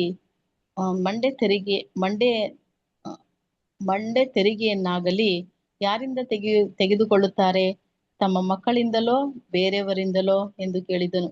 ಅವನು ಬೇರೆಯವರಿಂದ ಎಂದು ಉತ್ತರ ಕೊಡಲು ಯೇಸು ಅವನಿಗೆ, ಹಾಗಾದರೆ ಮಕ್ಕಳು ಅದಕ್ಕೆ ಒಳಗಾಗದವರಲ್ಲವಲ್ಲ? ಆದರೂ ನಮ್ಮ ವಿಷಯವಾಗಿ ಅವರು ಬೇಸರಗೊಳ್ಳಬಾರದು. ನೀನು ಸಮುದ್ರಕ್ಕೆ ಹೋಗಿ ಗಾಳ ಹಾಕಿ ಮೊದಲು ಸಿಕ್ಕುವ ಮೀನನ್ನು ಎತ್ತು. ಅದರ ಬಾಯಿ ತೆರೆದು ನೋಡಿದರೆ ಅದರಲ್ಲಿ 1 ರೂಪಾಯಿ ಸಿಕ್ಕುವುದು. ಅದನ್ನು ತೆಗೆದುಕೊಂಡು ನಮ್ಮಿಬ್ಬರದಂತೆ ಹೇಳಿ ಅವರಿಗೆ ಕೊಡು ಎಂದು ಹೇಳಿದನು. ಯೇಸು ತನ್ನ ಶಿಷ್ಯರಿಗೆ ಆಯ್ತು, ಮುಗೀತು ಬ್ರದರ್, ಥ್ಯಾಂಕ್ ಯು. ಸಾಕು. ಪ್ರೀತಿಯ ಸಹೋದರ ಮತ್ತು ಸಹೋದರರೇ, ಈಗ ಇನ್ನೊಂದು ಘಟನೆ ಬಗ್ಗೆ ನಾವು ವಿಶ್ಲೇಷಣೆನ ನೋಡುವಂತವರಾಗಿರೋಣ. ಇಲ್ಲಿ ಏನ್ ಘಟನೆ ನಡೀತಾ ಇದೆ ಅಂತಂದ್ರೆ, ಕೆಫರ್ನೌಮ್ ಸ್ಥಳದಲ್ಲಿ ಒಂದು ದೇವಾಲಯನ ಕಟ್ಟಬೇಕು. ಅದಕ್ಕೆ ಅಲ್ಲಿದ್ದಂತ ಅರಸ ಏನ್ ಮಾಡಿದ್ರೆ ಟ್ಯಾಕ್ಸ್ ಕಲೆಕ್ಟ್ ಮಾಡ್ತಾರೆ, ತೆರಿಗೆನ ಕಲೆಕ್ಟ್ ಮಾಡ್ತಾ ಇದ್ದಾನೆ. ಪ್ರತಿಯೊಬ್ರು ಆ ಒಂದು ದೇಶದಲ್ಲಿ ವಾಸಿಸುವಂತ ಜನರು ನೀವಿಂತ ಹಣನ ಸಂಗ್ರಹಿಸ್ಬೇಕು, ಕೊಡ್ಬೇಕು. ಈಗ ಎಲ್ಲ ನಾವು ಕಂದಾಯ ಎಲ್ಲ ಕಟ್ಟಲ್ವಾ, ಟ್ಯಾಕ್ಸ್ ಎಲ್ಲ ಕಟ್ಟಲ್ವಾ, ಆತರ. ಸೊ ಯಾಕೆ ಅಂತ ಕೇಳಿದ್ರೆ, ನಾನು ದೇವಾಲಯನ ಕಟ್ತಾ ಇದ್ದೀನಿ ಅನ್ಬಿಟ್ಟು ಕೇಳ್ತಾ ಇದ್ದಾರೆ ಪ್ರಿಯರೇ. ಸೊ ಈಗ ಇಲ್ಲಿ ಪೇತ್ರ ಏನ್ ಮಾಡ್ಬಿಡ್ತಾನೆ ಅಂತಂದ್ರೆ, ನಾವು ಕಟ್ಟಲ್ಲಪ್ಪ ಅನ್ನೋ ರೀತಿಯಲ್ಲಿ ಉತ್ತರ ಬಂದ್ಬಿಡುತ್ತೆ. ಬಟ್ ಯೇಸು ಕ್ರಿಸ್ತ ಏನ್ ಮಾಡ್ತಾರೆ ಅಂದ್ರೆ, ಸೀಮೋನ್ ಬಳಿ ಡಿಸ್ಕಷನ್ ಮಾಡ್ತಾ ಇದಾರೆ. ಯಾಕೆಂದ್ರೆ ಸೀಮೋನ್ ಒಬ್ಬ ಒಳ್ಳೆ ಮೀನ್ ಹಿಡಿಯೋದ್ರಲ್ಲಿ ಎಕ್ಸ್ಪರ್ಟ್ ಆದಂತ ಒಬ್ಬ ವ್ಯಕ್ತಿ. ಯಾಕೆ ಪೇತ್ರು ಅವರೆಲ್ಲ ಇಲ್ವಾ? ಇದ್ದಾರೆ ಪ್ರಿಯ ಸಹೋದರ ಮತ್ತು ಸಹೋದರರೇ. ಆದ್ರೆ ಸೀಮೋನಲ್ಲಿ ಇದ್ದಂತ ಒಂದು ಅನುಭವ ಇವ್ರುಗಳಲ್ಲಿ ಇರ್ಲಿಲ್ಲ. ಮತ್ತೆ ಸೀಮೋನು ಹೇಳ್ದ ಹಾಗೇನೆ ಕೇಳೋಂತ ಒಂದು ಶೈಲಿಯ ಮನುಷ್ಯನಾಗಿದ್ದ. ಸೊ ಈಗ ಕಟ್ಟಬೇಕಾ ಅಂತಂದ್ರೆ ಖಂಡಿತವಾಗ್ಲೂ ಇದು ಕಟ್ಟೋದು ನೆಸೆಸಿಟಿ ಆಗಿತ್ತು. ಯಾಕೆ ಅಂತಂದ್ರೆ ಪ್ರಿಯರೇ, ನಾವು ಆ ಒಂದು ದೇಶದಲ್ಲಿ ಆ ಒಂದು ಊರಿನಲ್ಲಿ ವಾಸಿಸೋದ್ರಿಂದ ನಾವು ಆ ಒಂದು ಸರ್ಕಾರಕ್ಕೆ ಆಗ್ಲಿ ಆ ಒಂದು ಗೌರ್ನಮೆಂಟ್ಗೆ ಟ್ಯಾಕ್ಸ್ ಕಟ್ಟೋದು ಸೂಕ್ತ. ಏನಕ್ಕೆ ಅಂದ್ರೆ ನಾವು ಅದರಿಂದ ಒಂದು ಹಿಂಬದಿಯಿಂದಲೋ ಮುಂಬದಿಯಿಂದಲೋ, ಅಂದ್ರೆ ಯಾವ ರೀತಿ ಅಂತಂದ್ರೆ ಒಂದು ಥರ್ಡ್ ಪಾರ್ಟಿಯಿಂದನೋ ಇಲ್ಲ ಫ್ರಂಟ್ ಟು ಫ್ರಂಟ್ ಇಂದನೋ ಒಂದು ಸಹಾಯನ ನಾವು ತಗೊಂತಾ ಇದೀವಿ. ಈಗ ಒಂದು ಸರ್ಕಾರದಲ್ಲಿ ನಾವ್ ಇದೀವಿ ಅಂತಂದ್ರೆ, ಈಗ ಒಂದು ಗೌರ್ನಮೆಂಟ್ ಅಂಡರ್ ಅಲ್ಲಿ ನಾವ್ ಇದೀವಿ ಅಂತಂದ್ರೆ ನಮ್ಗೆ ಏನಾದ್ರೂ ಒಂದು ವ್ಯವಸ್ಥೆಗಳು ಸಿಗ್ತಾ ಇದೆ. ಸೊ ಆಗಿರೋದ್ರಿಂದ ನಾವು ಪ್ರತಿಯೊಬ್ಬ ಮನುಷ್ಯನು ಕೂಡ ಟ್ಯಾಕ್ಸ್ ಅನ್ನೋದನ್ನ ಪೇ ಮಾಡ್ಲೇಬೇಕು. ಸೊ ಈಗ ನಾವೇನ್ ಮಾಡ್ತೀವಿ, ಅನುದಿನದ ಬಳಕೆ ಆಹಾರಗಳನ್ನ ತಗೋಬೇಕಾದ್ರೇನೆ ನಾವು ಟ್ಯಾಕ್ಸ್ ಕಟ್ತಾ ಇರ್ತೀವಿ. ಅದೇ ರೀತಿಯಾಗಿ ಇನ್ನು ಹೆಚ್ಚಿಗೆ ಏನಾದ್ರು ವ್ಯವಹಾರಗಳು ಮಾಡಿದಾಗ್ಲೂ ಕೂಡ GST CST ಅಂತ ಅನ್ಬಿಟ್ಟು ಎಲ್ಲಾ ತರ ಟ್ಯಾಕ್ಸ್ ನ ನಾವು ಪೇ ಮಾಡ್ತೀವಿ. ಈಗ ಮಾಡರ್ನ್ ಯುಗದಲ್ಲಿ ಬಂದು ಟ್ಯಾಕ್ಸ್ ಅನ್ನೋದು ಏನಾಗಿದೆ ಅಂದ್ರೆ ಮ್ಯಾಂಡೇಟರಿ ಆಗಿದೆ. ಆದ್ರೆ ಆಗಿನ ಕಾಲದಲ್ಲೂ ಕೂಡ ಅದು ಮ್ಯಾಂಡೇಟರಿ ಆಗಿ ಬಂದಿರುವಂತ ಒಂದು ಸಂಗತಿ ಆಗಿತ್ತು. ಸೊ ಈಗ ಒಂದು ಟ್ಯಾಕ್ಸ್ ಅನ್ನೋದು ವಿಚಾರದಲ್ಲಿ ಈಗ ಕ್ರಿಶ್ಚಿಯನ್ಸ್ ಟ್ಯಾಕ್ಸ್ ಪೇಯರ್ ಆಗ್ಬೋದಾ ಅಂದ್ರೆ ಖಂಡಿತವಾಗ್ಲೂ ಪೇಯರ್. ಅಂದ್ರೆ ಏನಕ್ಕೆ ಅಂದ್ರೆ ನಾವು ಈ ಒಂದು ಸರ್ಕಾರದ ಸವಲತ್ತನ್ನ ತಗೊಳ್ಳೋದ್ರಿಂದ ನಾವು ಕೂಡ ಒಂದು ಟ್ಯಾಕ್ಸ್ ನ ಕಟ್ಟಲೇಬೇಕು ಪ್ರೀತಿಯ ಸಹೋದರ ಮತ್ತು ಸಹೋದರಿಯರೇ. ಸೊ ಅದು ದುರ್ಬಳಕೆ ಅದು ಏನೇ ಆಗ್ಲಿ, ಅದು XYZ, ಸೊ ಅದು ನಮಗ್ ಬೇಕಾಗಿಲ್ಲ. ಸೊ ನಾವು ಏನು ಇದೆಯೋ ನೆಸೆಸಿಟಿ ಅಷ್ಟಕ್ ಮಾತ್ರ ಆಲೋಚನೆ ಮಾಡಿ, ಎಷ್ಟಕ್ಕೆ ಪ್ರಶ್ನೆಗೆ ಎಷ್ಟು ಉತ್ತರ ಸಿಗುತ್ತೋ ಅಷ್ಟರಲ್ಲೇ ನಮ್ಮ ಒಂದು ಆ ಪ್ರಶ್ನೆಗೆ ಉತ್ತರನ ನಾವು ಪಡೆಯುವಂತವ್ರಾಗಿರ್ಬೇಕೇ ಹೊರತು ಈ ಒಂದು ರಾಜಕೀಯ ತರ ಒಂದು ಬೇರೆ ಒಂದು ವರ್ಗದ ಜನರ ತರ ಡಿಸ್ಕಷನ್ ಮಾಡೋದು, ಅದ್ರ ಬಗ್ಗೆ ಕ್ವಶನ್ ರೈಸ್ ಮಾಡೋದು, ಆರ್ಗ್ಯುಮೆಂಟ್ ಮಾಡೋದು, ಸ್ಟ್ರೈಕ್ ಎಲ್ಲ ಮಾಡೋದು, ಇವನ್ನೆಲ್ಲ ಮಾಡೋದು ಅನ್ಲೀಗಲ್. ಅಂದ್ರೆ ಬೈಬಲ್ ಸ್ಟೂಡೆಂಟ್ಸ್ ಇವೆಲ್ಲ ಮಾಡೋ ಹಾಗೆ ಇಲ್ಲ. ಅದಾದ್ಮೇಲೆ ಎಲೆಕ್ಷನ್ಸ್ ಇವೆಲ್ಲ ವಾಟ್ ಎವರ್ ಇಟ್ ಏನೇ ಇದ್ರು ಕೂಡ ಈ ಲೋಕದ ಒಂದು ಅಧಿಕಾರಿಗಳ ಸಂಗಡ ನಾವು ಸೇರೋ ಹಾಗಿಲ್ಲ.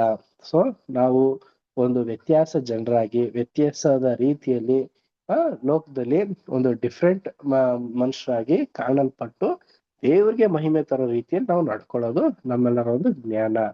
ಸೊ ಇದು ಒಂದು ಆತ್ಮಿಕವಾದಂತ ಒಂದು ಅವಲೋಚನೆ ಆಗಿರುವಂತ ಒಂದು ಪಾಠ. ಇದು ಈ ಸನ್ನಿವೇಶನೇ ಸೋದರಂತ ರಜಲ್ ಬ್ರದರ್ ಅವರು ನೆಕ್ಸ್ಟ್ ನಾವು ಪಾಠ ಓದ್ಬೇಕಾದ್ರೂ ಕೂಡ ಅಲ್ಲಿ ನಮ್ಗೆ ಡಿಸ್ಕಷನ್ ಮಾಡ್ತಾರೆ. ಅದ್ರ ಬಗ್ಗೆ ಕೆಲವೊಂದು ಪಾಯಿಂಟ್ಸ್ ಗಳನ್ನ ಬರ್ದಿದ್ದಾರೆ, ಅದನ್ನ ನಾವು ಡಿಕೋಡ್ ಮಾಡಿ ನೋಡುವಂತರಾಗಿರೋಣ. ನೆಕ್ಸ್ಟ್ ಇನ್ನೊಂದು ಸಂಗತಿ ನಡೆಯುತ್ತೆ. ಸೊ ಇದು ಬಂದು ಕೆಫರ್ನೌಮಲ್ಲೇ ನಡೆಯೋದು. ಇದು ಸ್ವಲ್ಪ ದೊಡ್ಡ ಒಂದು ವಿಚಾರ. ಇದನ್ನ ಮತ್ತಾಯ ಮಾರ್ಕ ಲೂಕ ಅದ್ರಲ್ಲಿ ಬರ್ದಿದ್ದಾರೆ. ಸೊ ಇದನ್ನ ನಾವು ಬೈಬಲ್ ನಲ್ಲಿ ಬೇಗ ಓದ್ಬಿಡುವಂತವರಾಗಿರೋಣ. ಮತ್ತಾಯ 18ನೇ ಅಧ್ಯಾಯ 1-35 ವಚನ.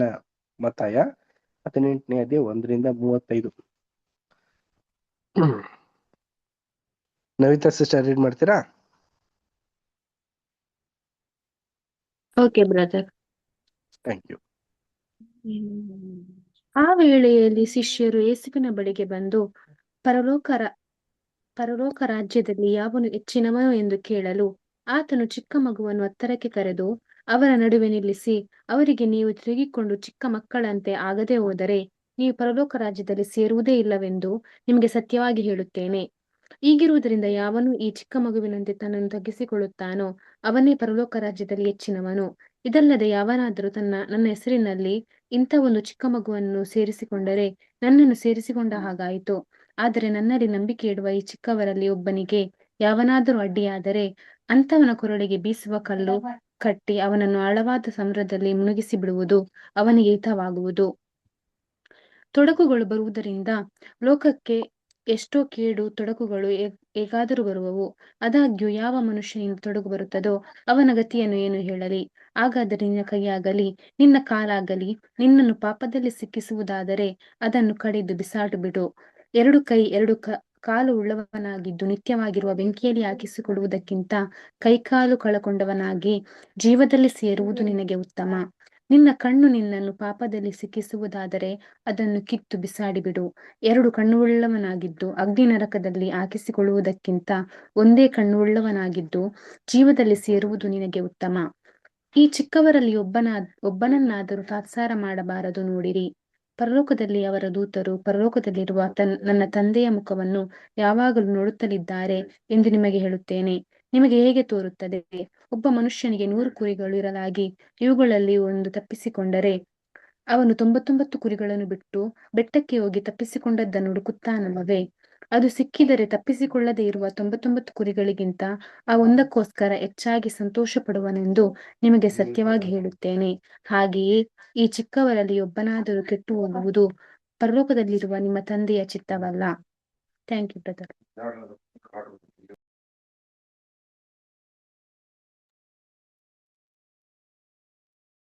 ಸಿಸ್ಟರ್ 35 ವರ್ಗು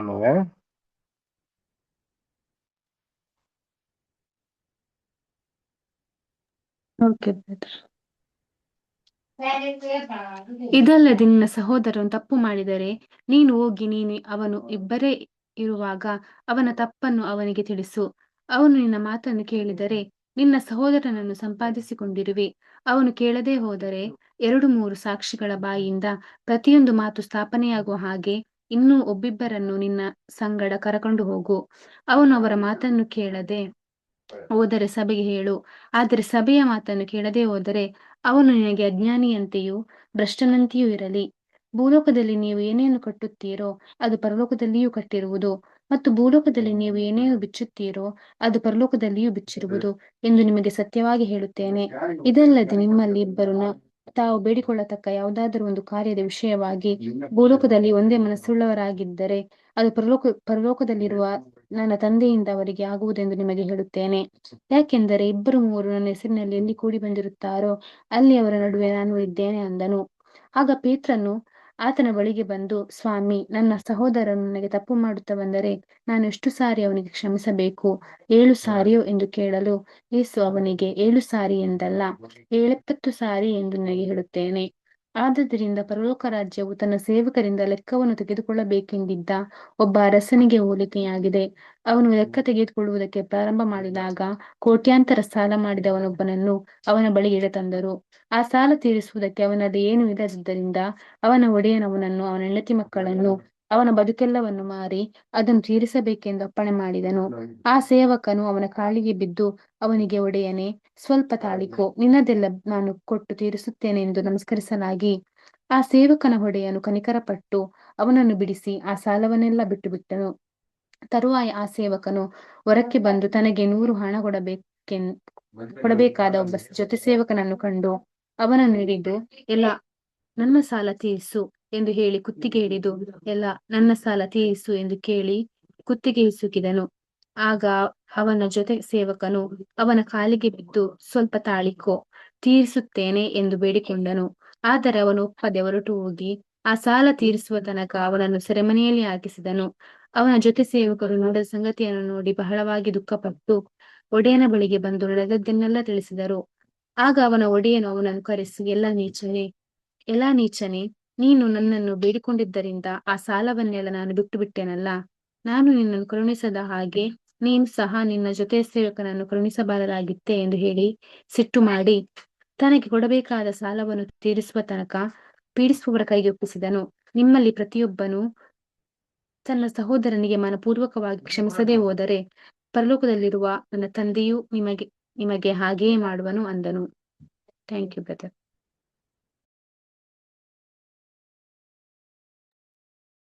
ಥ್ಯಾಂಕ್ ಯು ಸಿಸ್ಟರ್. ಪ್ರೀತಿಯ ಸಹೋದರ ಮತ್ತು ಸಹೋದರರೇ, ಒಟ್ಟು ನಾವು 3 ಘಟನೆಗಳ ಬಗ್ಗೆ ನಾವು ನೋಡ್ತಾ ಇದೀವಿ. ಮೊದಲನೇ ಒಂದು ಘಟನೆ ಪುನರುತ್ಥಾನದ ಬಗ್ಗೆ, ಎರಡನೇದು ತೆರಿಗೆ ಹಣದ ಬಗ್ಗೆ, ಮೂರನೇದು ಪ್ರಿಯ ಸಹೋದರ ಮತ್ತು ಸಹೋದರ ದೇವರ ರಾಜ್ಯದ ಬಗ್ಗೆ ಒಂದು ಸಂಗತಿನ ಯೇಸು ಕ್ರಿಸ್ತ ತಿಳಿಸ್ತಿದ್ದಾರೆ. ಮೊದಲನೇದಾಗಿ ಇಲ್ಲಿ ತುಂಬಾ ಒಂದು ವಿಚಾರಗಳನ್ನ ಹೇಳಿದ್ದಾರೆ. ಒಂದು ಪ್ರಾರ್ಥನೆ ಬಗ್ಗೆ ಹೇಳಿದ್ದಾರೆ, ಮತ್ತೆ ಒಂದು ಜಗಳ ಆಡಿದಾಗ ಯಾವ ರೀತಿ ನಾವು ಡಿಸ್ಕಷನ್ ಮಾಡ್ಬೇಕು ಅನ್ನೋ ಒಂದು ಸಂಗತಿ ಬಗ್ಗೆ ಹೇಳಿದ್ದಾರೆ. ಮತ್ತೆ ಕ್ಷಮಿಸೋದ್ರ ಬಗ್ಗೆ ವಿಚಾರದ ಬಗ್ಗೆ ಡಿಸ್ಕಷನ್ ಮಾಡಿದ್ದಾರೆ. ಇವೆಲ್ಲ ಪಾಯಿಂಟ್ ಗಳ ಬಗ್ಗೆ ಡಿಸ್ಕಷನ್ ಮಾಡಿದ್ದಾರೆ. ಸೊ ಇದನ್ನ ಸಹೋದರ ಅಂತ ಫಜಲ್ ಬ್ರದರ್ ಅವರು ನಮ್ಗೆ ಇನ್ನು ನೀಟಾಗಿ ಅರ್ಥ ಆಗೋ ತರ ರೀಪ್ರಿಂಟ್ ಅಲ್ಲಿ ತಿಳಿಸಿದ್ದಾರೆ. ಆ ರೀಪ್ರಿಂಟ್ ಬಂದು 2666. ಅದನ್ನ ಈ ದಿನ ನಾವು ಸ್ಟಡಿ ಮಾಡಿದ್ವಿ. ಪರಲೋಕದಲ್ಲಿ ಚಿಕ್ಕವನು ಮತ್ತು ಪರಲೋಕ ರಾಜ್ಯದಲ್ಲಿ ಚಿಕ್ಕವನು ಮತ್ತು ಹೆಚ್ಚಿನವನು. ರೀಪ್ರಿಂಟ್ಸ್ ಪುಟ 2660. ಮತ್ತಾಯ 18:1-14.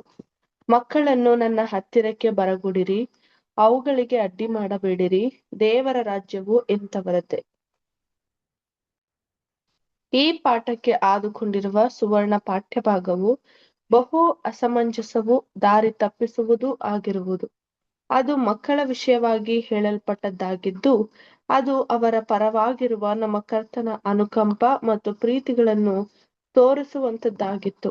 ನಿಜವಾದ ಯಾವ ದೊಡ್ಡ ಮನುಷ್ಯನಾಗಲಿ ಅಥವಾ ಮಹಿಳೆಯಾಗಲಿ ಬಾಲ್ಯದ ವಿಷಯವಾಗಿ ಪ್ರೀತಿಪೂರ್ವಕವಾದ ಅನುಕಂಪ ಆಸಕ್ತಿಯಿಂದ ಆಲೋಚಿಸುವುದಿಲ್ಲವೆಂಬುದನ್ನು ನಾವು ಯೋಚಿಸಲು ನಿಜವಾಗಿಯೂ ಸಾಧ್ಯವಾಗದು.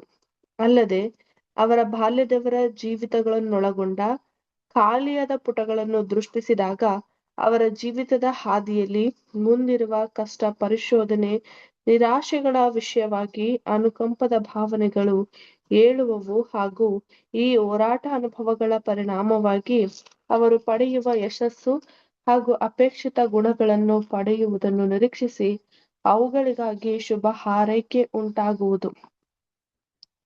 ಯೇಸುವು ಚಿಕ್ಕ ಮಕ್ಕಳನ್ನು ಪ್ರೀತಿಸಿದ್ದನು. ಹೌದು, ಆತನು ನಿಷ್ಕಪಟವೂ ಪರಿಶುದ್ಧವೂ ಆದ ಪ್ರತಿಯೊಂದನ್ನು ಪ್ರೀತಿಸುತ್ತಿದ್ದಾನೆಂಬುದನ್ನು ಪ್ರಶ್ನಿಸುವ ಹಾಗಿರಲಿಲ್ಲ.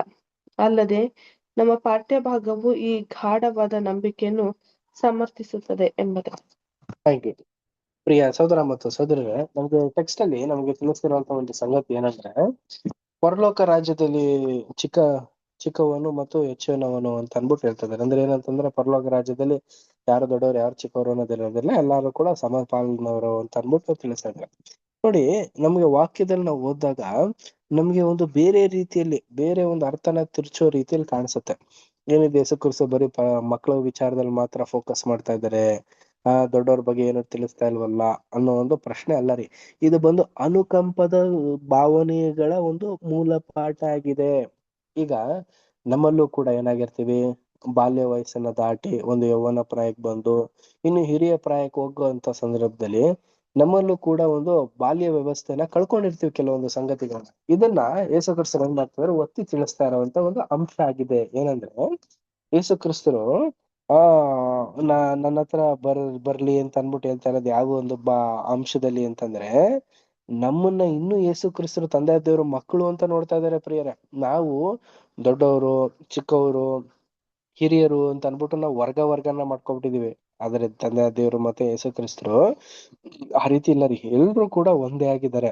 ಅವರಲ್ಲಿ ಒಂದು ಸ್ಟೇಜ್ ಇದೆ, ಒಂದು ಬಾಲ್ಯದ ಒಂದು ಸ್ಟೇಜು, ಈ ಒಂದು ಮನುಷ್ಯನ ಒಂದು ಅನುಕಂಪ ಅನ್ನೋದೆಲ್ಲ ಇರುತ್ತಲ್ಲ, ಇವೆಲ್ಲ ಒಂದು ಸಿಸ್ಟಮ್ಸ್ ಗಳೆಲ್ಲ ಇರ್ತದಲ್ಲ. ಇದರಲ್ಲಿ ಬಾಲ್ಯದ ಮಕ್ಕಳಲ್ಲಿ ಕಮ್ಮಿ ಇರುತ್ತೆ, ಅದೇ ದೊಡ್ಡವರಲ್ಲಿ ಏನಾಗಿರುತ್ತೆ ಅಂದ್ರೆ ಒಂದು ಯಥೇಚ್ಛವಾಗಿರುತ್ತೆ. ಸೊ ಈ ಒಂದು ಕ್ಯಾರೆಕ್ಟರ್ಗಳ ಡೆವಲಪ್ಮೆಂಟ್ ಅಲ್ಲಿ ಮಕ್ಕಳಲ್ಲಿ ಕಮ್ಮಿ ಇರಬಹುದು, ದೊಡ್ಡವರಲ್ಲಿ ಒಂದು ಹೆಚ್ಚಿಗೆ ಆಗಿರುತ್ತೆ. ಆದ್ರೆ ಕಲ್ತಿಲ್ದೆ ಮಕ್ಳಿಗಿಂತನೂ ಒಂದು ಒಳ್ಳೆ ರೀತಿಯಲ್ಲಿ ಇಲ್ದೇನೂ ಇರ್ತಾರೆ. ಇವೆಲ್ಲ ವರ್ಗದ ಜನರು ಇದಾರೆ ಲೋಕದಲ್ಲಿ. ನಾವು ನೋಡ್ಬೇಕಾದ್ರೆ 12 ವಿಧವಾದಂತ ವರ್ಗದ ಜನರು ಇದಾರೆ. ಅವರಲ್ಲಿ ಒಬ್ಬರಲ್ಲೂ ಒಂದೊಂದು ಸಿಸ್ಟಮ್ಸ್ ಗಳ ಬಗ್ಗೆ ನಾವು ರೀಡ್ ಮಾಡ್ಬೋದು ಪ್ರಿಯರೇ. ಸೊ ಇದು ನಮ್ಗೆ ಅದಲ್ಲ ಒಂದು ಪಾಯಿಂಟ್. ನಮ್ಗೆ ಮೇನ್ ಪಾಯಿಂಟ್ ಏನ್ ಹೇಳ್ತಾ ಇದಾರೆ ಅಂದ್ರೆ, ನಾವೆಲ್ಲ ಏನಾಗಿದೀವಿ ಅಂತಂದ್ರೆ ಮಕ್ಕಳಾಗಿ ದೇವರನ್ನ ನೋಡ್ತಾ ಇದೀವಿ. ಸೊ ಆಗಿರ್ಬೇಕಾದ್ರೆ ನಾವು ಯಾವುದೇ ಹಂತದಲ್ಲಿ ಇದ್ರೂ ಕೂಡ ದೇವರು ನಮ್ಮನ್ನ ನೋಡೋದು ಯಾವ ಒಂದು ಆಲೋಚನೆಯಲ್ಲಿ, ಮಕ್ಕಳ ಒಂದು ಆಲೋಚನೆಯಲ್ಲೇ ನಮ್ಮನ್ನ ನೋಡ್ತಾ ಇದಾರೆ. ಸೊ ಆಗಿರೋದ್ರಿಂದ ನಾವು ಕೂಡ ಏನ್ ಮಾಡ್ಬೇಕು, ಆದಷ್ಟು ಮಕ್ಕಳನ್ನ ನನ್ನ ಹತ್ರ ಕರು ತನ್ನಿ ಅಂತ ಹೇಳ್ದಂಗೆನೆ ನಾವು ನಮ್ಮ ಒಂದು ಅವಲಂಬನೆ, ನಮ್ಮ ಒಂದು ಆಶ್ವಾಸನೆ ಎಲ್ಲವನ್ನು ಕೂಡ ತಂದೆ ದೇವ್ರ ಮಧ್ಯದಲ್ಲಿ, ಯೇಸು ಕ್ರಿಸ್ತರ ಮಧ್ಯದಲ್ಲಿ ನೆಲೆ ಊರಿಸ್ಬೇಕು ಪ್ರಿಯರೇ. ಈ ರೀತಿ ಇದ್ರೆ ನಮ್ಮ ಒಂದು ಪ್ರೀತಿ, ಬಾಧ್ಯತೆ, ಒಂದು ಎಲ್ಲಾ ರೀತಿಯ ಒಂದು ನಂಬಿಕೆ ಏನಾಗಿರುತ್ತೆ ಅಂತಂದ್ರೆ ಈ ಒಂದು ಪಠ್ಯ ಭಾಗದಲ್ಲಿ ಹೇಳಿರೋ ಪ್ರಕಾರ ನೆರವೇರಕ್ ಸಾಧ್ಯ. ನೆಕ್ಸ್ಟ್ ಪರ ರೀಡ್ ಮಾಡೋಣ. Next para Santosh brother read ಮಾಡ್ತೀರಾ? ರೀಡ್ ಮಾಡ್ತೀನಿ ಬ್ರದರ್. ಎಷ್ಟನೇ ಅಧ್ಯಾಯ ಬ್ರದರ್? ಪೇಜ್ ನಂಬರ್ 205, 2ನೇ ಪ್ಯಾರ. Okay okay brother.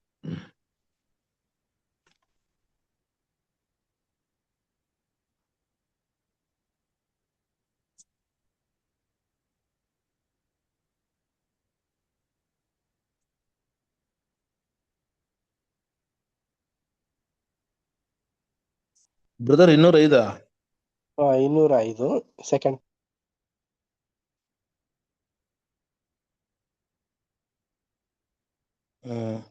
ದೇವರ ರಾಜ್ಯವು ಸಂಪೂರ್ಣವಾಗಿ ಇಲ್ಲವೇ ಕೆಲವು ಭಾಗಾಂಶ ಯಾವ ತಿಳುವಳಿಕೆ, ಅನುಭವ, ಗುಣ ಸಂಪಾದಿಸುವಿಕೆಗಳನ್ನು ಹೊಂದಿಲ್ಲದೆಯೋ ಸತ್ತು ಹೋಗಿರುವ ಶಿಶುಗಳಿಂದ ಕೂಡಿರುವುದಿಲ್ಲವೋ?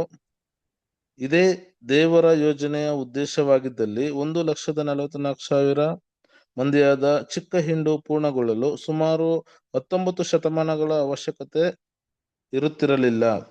ಇಲ್ಲವೇ ಒಂದು ಒಳ್ಳೆಯ ಹೋರಾಟವನ್ನು ಮಾಡಿ ಜಯಗಳಿಸಬೇಕೆಂಬುದನ್ನು ಮತ್ತು ಒಳ್ಳೆಯದನ್ನು ಮಾಡುವುದರಲ್ಲಿ ಬೇಸರಗೊಳ್ಳದೆ ಇರುವುದರ ಮೂಲಕವಾಗಿ ಪವಿತ್ರಾತ್ಮನ ಕೃಪಾವರಗಳನ್ನು ಪಡೆಯಬೇಕೆಂಬುದನ್ನು ಮತ್ತು ದೇವರ ರಾಜ್ಯವನ್ನು ಸೇರಬೇಕಾದಲ್ಲಿ ಶಾರೀರಿಕವಾಗಿ ಬಹು ಸಂಕಟವನ್ನು ಸ್ವೇಚ್ಛೆಯಿಂದಲೂ ಸಂತೋಷದಿಂದಲೂ ಅಂಗೀಕರಿಸಬೇಕೆಂದು ಹೇಳಲಾಗುತ್ತಿರಲಿಲ್ಲ. ಈ ಸುವಾರ್ತೆಯು ವಿಷಯವಾಗಿ ನೀಡಿರುವ ಕರೆಯಲ್ಲಿ ಶಿಶುಗಳಿಗೆ ಪಾಲಿರುವುದಿಲ್ಲ. ಆದರೆ ಸಭೆಯು ರಾಜ್ಯ ಪ್ರಭಾವವನ್ನು ಪಡೆದು ಪೂರ್ಣಗೊಂಡ ಕೂಡಲೇ ಬರುವ ಭೂ ಸಂಬಂಧದ ಮಹಾ ಆಶೀರ್ವಾದದಲ್ಲಿ ಅವುಗಳು ಖಂಡಿತವಾಗಿ ಪಾಲನ್ನು ಹೊಂದುವವು. ಸಾಕ ಬ್ರದರ್? ಹಲೋ ಬ್ರದರ್, ಬ್ರದರ್ ಮುಂದಕ್ಕೆ ಹೋದ್ಲಾ?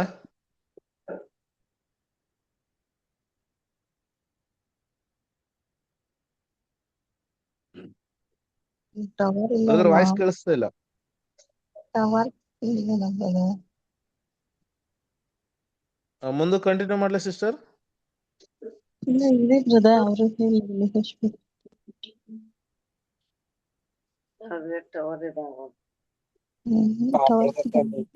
ಟವರ್ ನೆಟ್ವರ್ಕ್ ಡಿಸ್ಕನೆಕ್ಟ್ ಆಗಿತ್ತು, ಸಾರಿ. ಎಲ್ರಿಗೂ ಆಡಿಯೋ ಕೇಳಿಸ್ತಾ ಇದೆಯಾ? ಕೇಳಿಸ್ತಾ ಇದೆ ಬ್ರದರ್. ಅದೇ ನೆಕ್ಸ್ಟ್ ಪೇರ ಹಂಗೆ ಕಂಟಿನ್ಯೂ ಮಾಡ್ಲಾ ಬ್ರದರ್? ಕಂಟಿನ್ಯೂ ಮಾಡಿ. 205 ಪೇಜ್ ನಂಬರ್ ಸೆಕೆಂಡ್ ಪ್ಯಾರಾ. ದೇವರ ರಾಜ್ಯವು. ಸೆಕೆಂಡ್ ಅಲ್ಲಿಂದ ಕೆಳಗಡೆ ಗಂಟೆ ಓದ್ದೆ, ಮುಂದಕ್ಕೆ ಓದ್ಲಾ ಬ್ರದರ್? ಓದಿದ್ರಾ? ಇನ್ನೊಂದ್ಸತಿ ಓದ್ಲಾ ಬ್ರದರ್? ಓಕೆ ಬ್ರದರ್, ಓದಿ. ದೇವರ ರಾಜ್ಯವು ಸಂಪೂರ್ಣವಾಗಿ ಇಲ್ಲವೇ ಕೆಲವು ಭಾಗಾಂಶ ಯಾವ ತಿಳುವಳಿಕೆ, ಅನುಭವ, ಗುಣ ಸಂಪಾದಿಸುವಿಕೆಗಳನ್ನು ಹೊಂದಿಲ್ಲದೆಯೇ ಸತ್ತು ಹೋಗಿರುವ ಶಿಶುಗಳಿಂದ ಕೂಡಿರುವುದಿಲ್ಲ. ಇದೇ ದೇವರ ಯೋಜನೆಯ ಉದ್ದೇಶವಾಗಿದ್ದಲ್ಲಿ 1,44,000 ಮಂದಿಯಾದ ಚಿಕ್ಕ ಹಿಂಡು ಪೂರ್ಣಗೊಳ್ಳಲು ಸುಮಾರು 19 ಶತಮಾನಗಳ ಅವಶ್ಯಕತೆ ಎಂದಿರುತ್ತಿರಲಿಲ್ಲ. ಇಲ್ಲವೇ ಒಂದು ಒಳ್ಳೆಯ ಹೋರಾಟವನ್ನು ಮಾಡಿ ಜಯಗಳಿಸಬೇಕೆಂಬುದನ್ನು ಮತ್ತು ಒಳ್ಳೆಯದನ್ನು ಮಾಡುವುದರಲ್ಲಿ ಬೇಸರಗೊಳ್ಳದೆ ಇರುವುದರ ಮೂಲಕವಾಗಿ ಪವಿತ್ರಾತ್ಮನ ಕೃಪಾವರಗಳನ್ನು ಪಡೆಯಬೇಕೆಂಬುದನ್ನು ಮತ್ತು ದೇವರ ರಾಜ್ಯವನ್ನು ಸೇರಬೇಕಾದಲ್ಲಿ ಶಾರೀರಿಕವಾಗಿ ಬಹು ಸಂಕಟವನ್ನು ಸ್ವೇಚ್ಛೆಯಿಂದಲೂ ಸಂತೋಷದಿಂದಲೂ ಅಂಗೀಕರಿಸಬೇಕೆಂಬುದನ್ನು ಹೇಳಲಾಗುತ್ತಿರಲಿಲ್ಲ. ಈ ಸುವಾರ್ತೆಯ ವಿಷಯವಾಗಿ ನೀಡಿರುವ ಕರೆಯಲ್ಲಿ ಶಿಶುಗಳಿಗೆ ಪಾಲಿರುವುದಿಲ್ಲ. ಆದರೆ ಸಭೆಯು ರಾಜ್ಯ ಪ್ರಭಾವವನ್ನು ಪಡೆದು ಪೂರ್ಣಗೊಂಡ ಕೂಡಲೇ ಬರುವ ಭೂ ಸಂಬಂಧದ ಮಹಾ ಆಶೀರ್ವಾದದಲ್ಲಿ ಅವುಗಳು ಖಂಡಿತವಾಗಿ ಪಾಲನ್ನು ಹೊಂದುವವು. Thank you brother.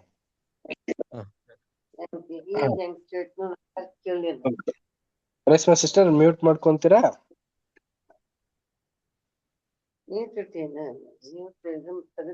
Reshma sister mute ಮಾಡಿ. Thank you. ನವೀನ್ ಬ್ರದರ್, ನೀವು ಹಾಸ್ಟ್ ಆಗ್ಬಿಟ್ಟಿದ್ದೀರಾ, ನೀವು ಹಾಸ್ಟ್ ಕೀ ನನಗೆ ಮಾಡ್ತೀರಾ? ಏನ್ ಬ್ರದರ್? ಮಿಸ್ ನನ್ನ ನೆಟ್ವರ್ಕ್ ಮಿಸ್ ಆದಾಗ ನೀವು ಹಾಸ್ಟ್ ಆಗ್ಬಿಟ್ಟಿದ್ದೀರಾ brother. So if you don't mind please ನನಗೆ ಹಾಸ್ಟ್ ಕೀ ಕೊಡಿ. ಸೆಟ್ಟಿಂಗ್ಸ್ ಅಲ್ಲಿ ಹೋಗ್ಬಿಟ್ಟು ಮೇಕ್ ಹಾಸ್ಟ್ ಮಾಡಿ ನನಗೆ. ಓಕೆ, ಗೊತ್ತಾಗ್ಲಿಲ್ಲ ಅಂದ್ರೆ ಬಿಡಿ ಬ್ರದರ್. ಪ್ರಿಯ ಸಹೋದರ ಮತ್ತು ಸಹೋದರರೇ, ಸೊ ದೇವರ ಒಂದು ರಾಜ್ಯದ ಒಂದು ಸಮೀಪದಲ್ಲಿ ನಡೆಯುವಂತ ಒಂದು ಸಂಗತಿಗಳನ್ನ ಇಲ್ಲಿ ತಿಳಿಸ್ತಾ ಇದ್ದಾರೆ. ಯಾವ ರೀತಿ? ಪ್ರಿಯ ಸಹೋದರ ಮತ್ತು ಸಹೋದರರೇ, ಈಗ ನಮ್ಗೆ ಫಸ್ಟ್ ಪ್ಯಾರಾದಲ್ಲಿ ಫಸ್ಟ್ ಕಾಂಟೆಕ್ಸ್ಟ್ ನಾವು ಓದಿದಾಗ ದೇವರಿಗೆ ನಾವ್ ಏನಾಗಿದ್ದೀವಿ ಅಂದ್ರೆ ಮಕ್ಕಳಾಗಿ ತೋರಿಸ್ತಾ ಇದ್ದಾರಂತೆ. ಸೊ ಬರೀ ಈಗ ನಾವು ಎಳೆ ಮಕ್ಕಳ ಬಗ್ಗೆ ಎಲ್ಲ ಮಾತಾಡ್ತಾರೆ, ನಮ್ದು ಕೂಡ ದೇವ್ರ ಏನ್ ಅಂಗೀಕಾರ ಮಾಡ್ಕೊಂಡು ಇನ್ನು ನನ್ನ ಮಕ್ಕಳು ಅಂತ ಅಂದ್ಬಿಟ್ಟು ಅಂಗೀಕಾರ ಮಾಡಿದ್ದಾರೆ. ಹಾಗಿರ್ಬೇಕಾದ್ರೆ ಈ ಒಂದು ಮಕ್ಕಳಿಗೆ ಒಂದು ಅರ್ಹತೆನ ಕೊಡ್ತಾ ಇದ್ದಾರೆ.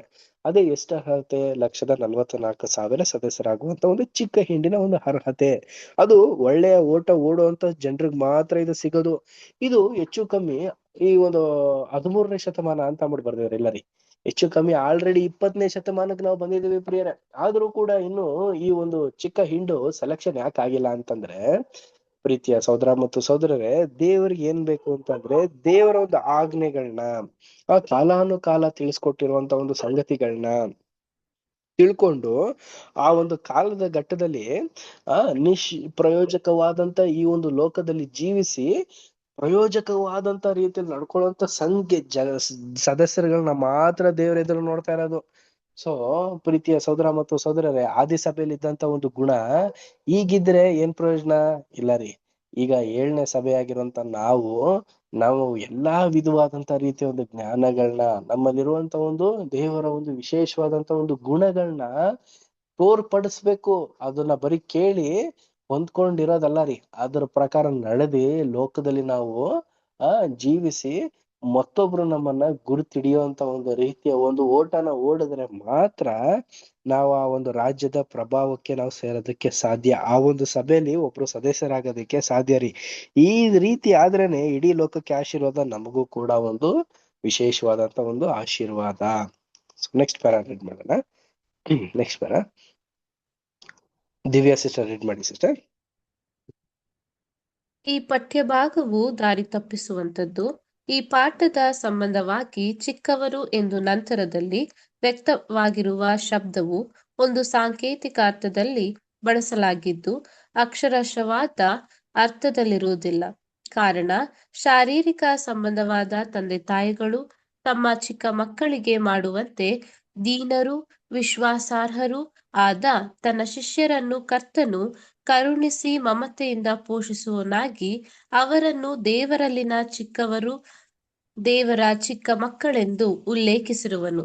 ಇಲ್ಲವೇ ಇದೇನು ವಿರಳವಾದ ಸಂಗತಿಯೇನು ಆಗಿರುವುದಿಲ್ಲ. ಯಾಕೆಂದರೆ ಹೊಸದಾಗಿ ಸೇರಿದ ಮತ್ತು ಅಲ್ಪ ಅಭಿವೃದ್ಧಿಯಾಗಿರುವ ಕ್ರೈಸ್ತರನ್ನು ಸತ್ಯವೇದದಲ್ಲಿ ಪದೇ ಪದೇ ಶಿಶುಗಳಿಗೆ ಅಥವಾ ಚಿಕ್ಕ ಮಕ್ಕಳಿಗೆ ಹೋಲಿಸಿರುವುದು. ಹೀಗೆ ಅಪೊಸ್ತಲನು ಬುದ್ಧಿವಾದ ಹೇಳಿರುವುದು, ಸಹೋದರರೇ, ಬುದ್ಧಿಯ ವಿಷಯದಲ್ಲಿ ಬಾಲಕರಾಗಿರಬೇಡಿರಿ, ಕೆಟ್ಟತನದ ವಿಷಯದಲ್ಲಿ ಶಿಶುಗಳಾಗಿಯೇ ಇದ್ದು ಬುದ್ಧಿಯ ವಿಷಯದಲ್ಲಿ ಪ್ರಾಯಸ್ಥರಾಗಿರಬೇಕು. ಮತ್ತು ಅಪೊಸ್ತಲನಾದ ಪೇತ್ರನು ಸಹೋದರರಿಗೆ ಹೀಗೆ ಬುದ್ಧಿಪಾಠ ಹೇಳಿರುವನು, ಪಾರಮಾರ್ಥಿಕವಾದ ಶುದ್ಧ ಹಾಲನ್ನು ಬಯಸಿರಿ, ಅದರಿಂದ ಬೆಳೆಯುತ್ತಾ ರಕ್ಷಣೆಯನ್ನು ಹೊಂದುವಿರಿ. 1 ಕೊರಿಂಥ 14ನೇ ಅಧ್ಯಾಯ 20ನೇ ವಚನ, 1 ಪೇತ್ರ 2ನೇ ಅಧ್ಯಾಯ 2ನೇ ವಚನ. Thank you brother. Thank you sister. ಪ್ರಿಯ ಸಹೋದರ ಮತ್ತು ಸಹೋದರರೇ, ಈ ಒಂದು ಪಾಠ ಭಾಗ ನಮ್ಗೆ ದಾರಿ ತಪ್ಪಿಸೋ ರೀತಿಯಲ್ಲಿ ಅಲ್ಲ ರೀ, ದಾರಿನ ತೋರಿಸ್ತಾ ಇದೆ. ಯಾವ ರೀತಿ ಅಂದ್ರೆ, ಚಿಕ್ಕ ಹಿಂಡು ಅಂತಂದ್ರೆ ಅಸಾಧಾರಣವಾದಂತ ಸಂಖ್ಯೆ, ಆಗದಿರೋಂತ ಸಂಖ್ಯೆ ಅಲ್ಲ ರೀ, ಆಗುವಂತ ಒಂದು ಸಂಖ್ಯೆ, ಆಲ್ರೆಡಿ ಆಗಿರುವಂತ ಒಂದು ಸಂಖ್ಯೆ. ಈಗ ಪಾದ ಭಾಗದಲ್ಲಿ ಮಾತ್ರ ನಾವಿದೀವಿ ಪ್ರಿಯ ಸಹೋದರ ಮತ್ತು ಸಹೋದರರೇ. ಈಗಿರ್ಬೇಕಾದ್ರೆ ನಾವು ಈಗ ಲೋಕದಲ್ಲಿ ಜೀವಿಸ್ಬೇಕಾದ್ರೆ ತಂದೆ ತಾಯಂದಿರಿಗೆ ಹೆಂಗೆ ಮೆಚ್ಚಿಸ್ತೀವೋ, ತಂದೆ ತಾಯಂದಿರಿಗೆ ಹೆಂಗೆ ಒಂದು ಅಪ್ರಿಶಿಯೇಟ್ ನಾವು ತಂದ್ಕೊಡ್ತಿರೋ ಮಕ್ಕಳು, ಆ ರೀತಿ ಈಗ ಲೋಕದಲ್ಲಿ ಈ ಒಂದು ಸತ್ಯನ ಕೇಳಿ ಈ ಒಂದು ಸತ್ಯದ ಪ್ರಕಾರ ನಡೆದಿ ಇದ್ರ ಪ್ರಕಾರ ನಾವು ಮಹಿಮೆನ ದೇವ್ರಿಗೆ ತಂದ್ರೇನೆ ಆಗ ನಮಗ ಒಂದು ಕಾಲಿಂಗ್ ಶೋರ್ ಎಲೆಕ್ಷನ್ಸ್ ನ ನಾವು ಕನ್ಫರ್ಮ್ ಮಾಡ್ಕೊಳ್ಳೋದಿಕ್ಕೆ ಸಾಧ್ಯ. ಪ್ರಿಯ ಸಹೋದರ ಮತ್ತು ಸಹೋದರರೇ, ಲೋಕದಲ್ಲಿರುವಂತ ತಂದೆ ತಾಯಂದಿರಿಗೆ ನಾವ್ ಏನೇ ಮಾಡಿದ್ರು ಕೂಡ ವ್ಯರ್ಥ.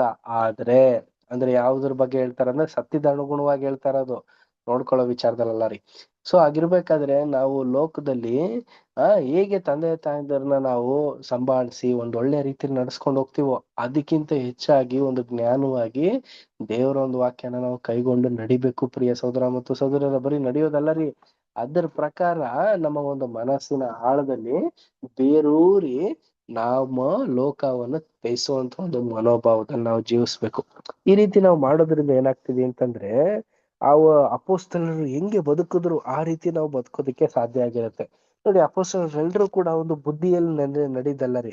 ಅವರು ಸತ್ಯದ ಪ್ರಕಾರ ಮನಸ್ಸಿನ ಒಂದು ಒಡಂಬಡಿಕೆ ಮುಖಾಂತರ ಅವ್ರು ಏನ್ ಮಾಡಿದ್ರು, ನಡೆದಿ ದೇವ್ರಿಗೆ ಯೇಸು ಕ್ರಿಸ್ತಗೆ ಮೆಚ್ಚುಗೆನ ತೋರಿಸಿದ್ರು.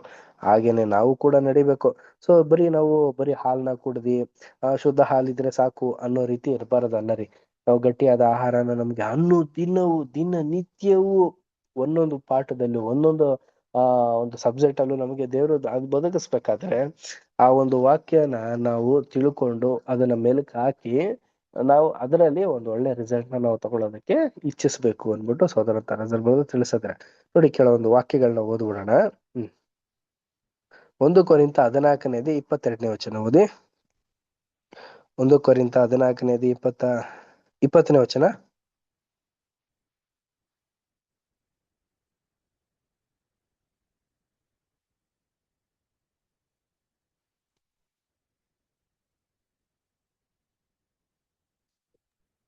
ಸಹೋದರರೇ, ಬುದ್ಧಿಯ ವಿಷಯದಲ್ಲಿ ಬಾಲಕರಾಗಿರಬೇಡಿರಿ, ಕೆಟ್ಟತನದ ವಿಷಯದಲ್ಲಿ ಶಿಶುಗಳಾಗಿಯೇ ಇದ್ದು ಬುದ್ಧಿಯ ವಿಷಯದಲ್ಲಿ ಪ್ರಾಯಸ್ಥರಾಗಿರಬೇಕು.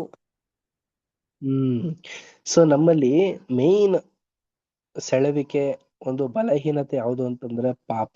ಪ್ರಿಯರೇ, ಇದ್ರಲ್ಲಿ ನಾವೇನಾಗಿರ್ಬೇಕು ಅಂತಂದ್ರೆ ಮಕ್ಕಳ ರೀತಿ ಏನಾಗ್ಬೇಕು ಅಂದ್ರೆ ಪಾಪನ ಬಿಟ್ಬಿಡ್ಬೇಕು. ಮಕ್ಕಳಲ್ಲಿ ಹೆಂಗೆ ನಿಷ್ಕಂಬಟವಾದಂತ ಒಂದು ಮನಸ್ಥಿತಿ ಇರುತ್ತೋ ಆ ರೀತಿ ಈ ಈ ಬಿಡುವಂತ ಒಂದು ಮನೋಭಾವ ಇರ್ಬೇಕು ರೀ.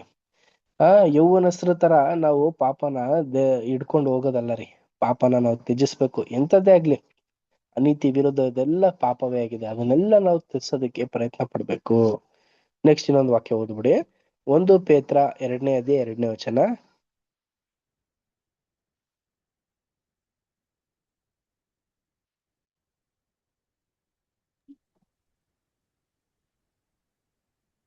ಹಸು ಮಕ್ಕಳಂತೆ ಪಾರಮಾರ್ಥಿಕವಾದ ಶುದ್ಧ ಹಾಲನ್ನು ಬಯಸಿರಿ, ಅದರಿಂದ ಬೆಳೆಯುತ್ತಾ ರಕ್ಷಣೆಯನ್ನು ಹೊಂದುವಿರಿ. ಕರ್ತನು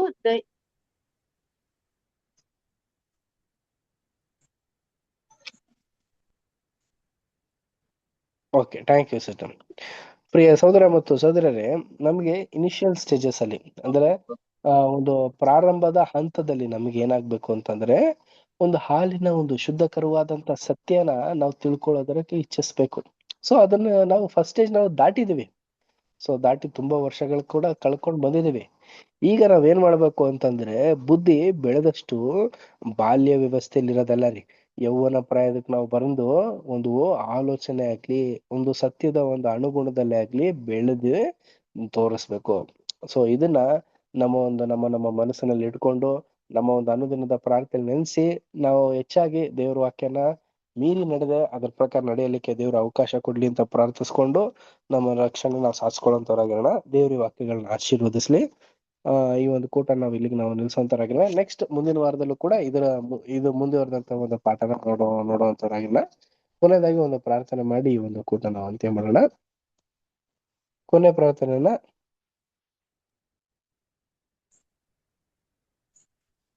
ಸೋದರ ಅಂತ ಮೋಹನ್ ರಾಜ್ ಬ್ರದರ್ ಮಾಡ್ಬೇಕಾ ಕೇಳ್ಕೊಳ್ತೇನೆ. Thank you brother. ಪ್ರಾರ್ಥನೆ ಮಾಡಿಕೊಳ್ಳೋಣ. ನಮ್ಮನ್ನ ಹೆಚ್ಚಾಗಿ ಪ್ರೀತಿ ಮಾಡಿದ ಪರಲೋಕದ ಜೀವಳ ನಮ್ಮ ತಂದೆಯ ದೇವರೇ, ಮತ್ತೊಂದು ಆವರ್ತಿ ನಿಮಗೆ ಸ್ತೋತ್ರ ಮಾಡ್ತೇವೆ. ಈ ಸಾಯಂಕಾಲ ವೇಳೆಯಲ್ಲಿ ತಂದೆಯ ದೇವರೇ, ನಿನ್ನ ಒಳ್ಳೆ ಜೀವಳ ವಾಕ್ಯಗಳನ್ನು ಕಲಿಯುವಂತ ಕೊಟ್ಟಂತ ಸಮಯಕ್ಕಾಗಿ ನಿನಗೆ ಸ್ತೋತ್ರ. ವಾಕ್ಯದ ಮೂಲಕ ಅನೇಕ ಅರ್ಥ ವಿಷಯಗಳನ್ನು ನಾವು ಕಲ್ತುಕೊಂಡು ಅದರಂತೆ ನಡ್ಲಿಕ್ಕೆ ನೀನು ಕೊಟ್ಟಂತ ಸಮಯಕ್ಕಾಗಿ ನಿಮಗೆ ಸ್ತೋತ್ರ ಮಾಡುವವರಾಗಿದ್ದೇವೆ. ಬ್ರದರ್ ಅವರನ್ನು ತಂದೆಯಾದ ದೇವರೇ ನೀವು ಈ ಸಂದರ್ಭದಲ್ಲಿ ಉಪಯೋಗಿಸಿದ್ರಿ, ನಿಮಗೆ ಸ್ತೋತ್ರ. ಇನ್ನೂ ಅವರನ್ನು ಹೆಚ್ಚಾಗಿ ನೀವು ಉಪಯೋಗಿಸಿರಿ. ನಿಮ್ಮ ವಾಕ್ಯದಲ್ಲಿ ಅವರು ಬೆಳೆದು ಅನೇಕ ವಿಷಯಗಳನ್ನು ಅವರು ಕಲಿತುಕೊಂಡು ನಮಗೆ ಕಲಿಸುವಂತ ಜ್ಞಾನದಲ್ಲಿ ಅವರನ್ನು ನಡೆಸಿರಿ ಅಂತ ನಾನು ಬೇಡಿಕೊಳ್ಳುತ್ತೇನೆ. ಅವರನ್ನು ಅವರ ಕುಟುಂಬವನ್ನು ಆಶೀರ್ವದಿಸಿ ಬಲಪಡಿಸಿ ಜ್ಞಾನದಲ್ಲಿ ವಿವೇಕದಲ್ಲಿ ಅವರು ನಡೆಸುತ್ತೆ ನಾವು ಬೇಡಿಕೊಳ್ಳುತ್ತೇವೆ. ಮಾತ್ರವಲ್ಲದೆ ಸೇರಿ ಬಂದಿರತಕ್ಕಂಥ ಎಲ್ಲಾ ಸಹೋದರ ಮತ್ತು ಸಹೋದರಿಯರನ್ನು ಅವರೆಲ್ಲರ ಕುಟುಂಬಗಳ ಸಹಿತವಾಗಿ ನೀನು ಆಶೀರ್ವದಿಸ. ನಾವೆಲ್ಲರೂ ಸಹ ನಿನ್ನ ವಾಕ್ಯಗಳನ್ನು ಕಲಿತು ಅದರಂತೆ ನಡಲಿಕ್ಕೆ ನಮಗೆ ಸಹಾಯ ಮಾಡು, ಬಲಪಡಿಸು, ನಿನ್ನ ಚಿತ್ತಕ್ಕನುಸಾರ ನಡೆಸಿ ಅಂತ ಬೇಡಿಕೊಳ್ತೇವೆ. ಈ ರಾತ್ರಿ ಸುಖಕರ ನಿದ್ರೆಯಲ್ಲಿ ನಮ್ಮ ನಡೆಸಿ ನಾಳಿನ ಒಂದು ಹೊಸದನ್ನು ನೋಡುವಂತ ಭಾಗ್ಯ ನಮ್ಮೆಲ್ಲರಿಗೆ ದಯಪಾಲಿಸಬೇಕೆಂದು ನಿನ್ನ ಒಬ್ಬನೇ ಕುಮಾರನು ನಮ್ಮ ರಕ್ಷಕನು ನಮ್ಮ ಒಡೆಯನಾದ ಯೇಸು ಕ್ರಿಸ್ತನ ನಾಮದಲ್ಲಿ ಪ್ರಾರ್ಥಿಸಿ ಬೇಡಿ ಹೊಂದಿದ್ದೇವೆ ಪರಲೋಕದ ಜೀವುಳ ನಮ್ಮ ತಂದೆಯಾದ ದೇವರೇ, amen. Thank you brother. Thank you brother. Namaste. Thank you brother. Namaste ಎಲ್ಲ ನಮಸ್ತೆ ಬ್ರದರ್, ಬ್ರದರ್ ಸಿಸ್ಟರ್ ನಮಸ್ತೆ. ಎಲ್ಲರಿಗೂ ನಮಸ್ತೆ. ಎಲ್ಲರಿಗೂ ನಮಸ್ತೆ. Good night. ಎಲ್ಲ ಬ್ರದರ್ ಸಿಸ್ಟರ್ ನಮಸ್ತೆ. ನಮಸ್ತೆ. Thank you brother. ಎಲ್ಲ ಬ್ರದರ್ ನಮಸ್ತೆ. ನಮಸ್ತೆ ಬ್ರದರ್.